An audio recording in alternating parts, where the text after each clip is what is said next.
মাঝরাতে আমার দেবরের বায়না, তাকে এখন খিচুড়ি রান্না করে খাওয়াতে হবে। এই বৃষ্টি ভেজা রাতে নাকি তার খিচুড়ি ছাড়া কিছুই খেতে ইচ্ছে হচ্ছে না। দেবরের বায়না বলে কথা, তার আবদার পূরণ না করলে হয়?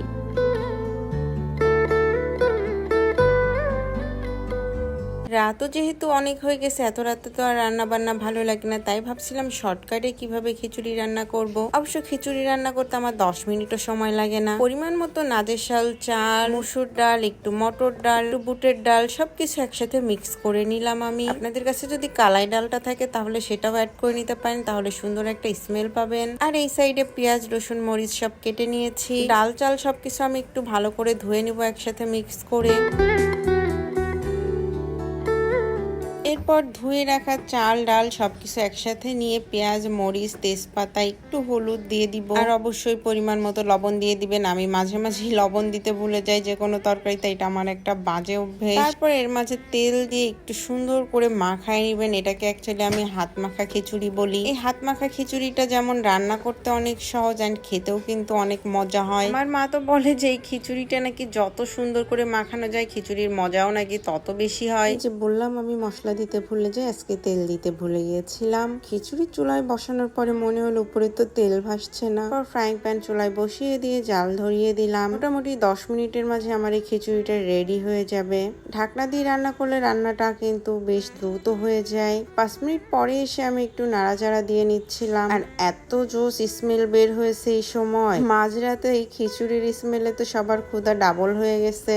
খিচুড়ির সাথে একটু ডিম ভাজি না হলে চলে বলেন তো? তাই খিচুড়ির টেস্টটা একটু বেশি জমানোর জন্য আমি আবার দেশি মুরগির ডিমটা ফ্রাই করে নিচ্ছিলাম। ডিম আবার আমি একটু ডিপ ফ্রাই খেতে পছন্দ করি, তাই একটু উল্টিয়ে পাল্টিয়ে বেশ কড়া করে ভেজে নিচ্ছিলাম। আর বাঙালি বলে কথা, একটা ডিম ডাবল করবো না কেটে কুটে, তাই আবার হয় নাকি?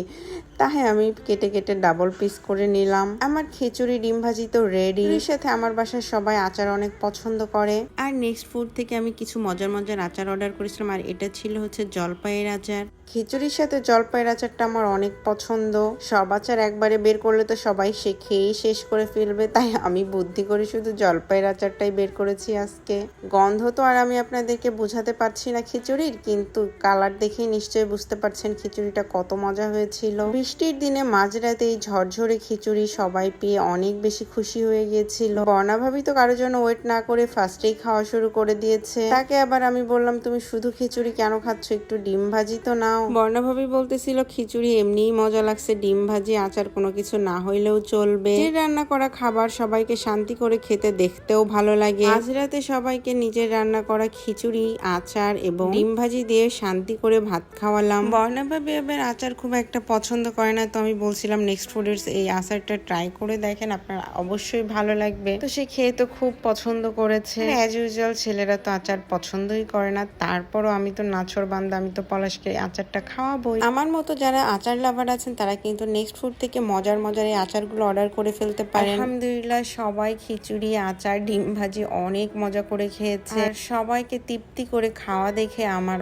অনেক বেশি শান্তি লেগেছে। থেকে ভালো লাগে কি জানেন, এই মানুষগুলোর জন্য আমি যাই করি না কেন তারই এরা অনেক প্রশংসা করে। হয়তো অনেক কিছু আমি করতে পারি না তাদের জন্য, কিন্তু তারপরও তারা যে আমাকে খুশি করার জন্য এত প্রশংসা করে আমার, সেটা শুনেই আমার জান ভরে যায়। আর যেসব মানুষ সহজে খুশি হয়ে যায় তাদের জন্য কিন্তু কাজ করতেও ভালো লাগে। আর এদিকে আমার ভাই আবার প্রমাণ রাখার জন্য দেখাচ্ছিল রাত 12টা 3 মিনিটে আমরা খেতে বসেছি। আলহামদুলিল্লাহ তারা সবাই একসাথে থাকলে আমার দিন অনেক ভালো কাটে। সবাই আমাদের জন্য দোয়া করবেন।